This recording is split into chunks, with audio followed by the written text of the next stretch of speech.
Le président Joe Biden a visité dimanche les zones dévastées par l'ouragan Milton en Floride.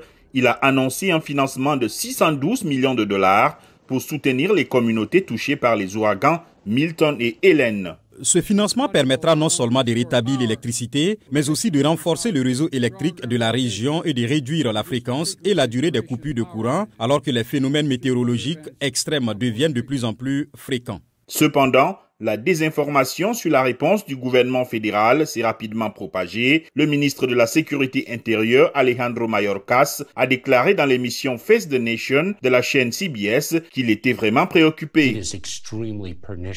C'est extrêmement pernicieux. Nous avons des personnes qui ont besoin d'aide, qui ont droit à l'aide, mais qui ne la demandent pas à cause de ces fausses informations. Nous avons besoin d'individus, d'élus, de personnes qui ont la possibilité de démystifier ces fausses informations.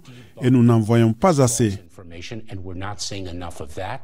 La candidate démocrate Kamala Harris a passé le week-end en Caroline du Nord. Samedi, elle s'est jointe aux opérations de secours alors que la partie occidentale de l'État est toujours aux prises avec les conséquences de l'ouragan Helene.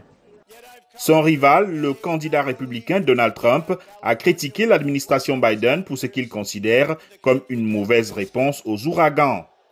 Le candidat de M. Trump à la vice-présidence, J.D. Vance, a été interrogé dimanche sur les faussetés véhiculées par l'ancien président, notamment sur le fait que l'aide aux sinistrés républicains est intentionnellement retenue par les agences du gouvernement fédéral ou donnée à des sans-papiers.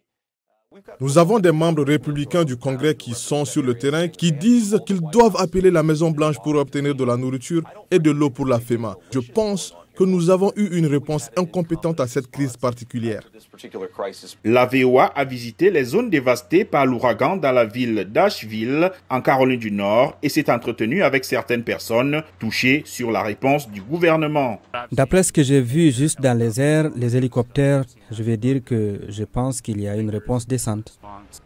Nous n'avons pas encore reçu d'aide de notre gouvernement, de la FEMA ou de la municipalité, mais cela ne saurait tarder.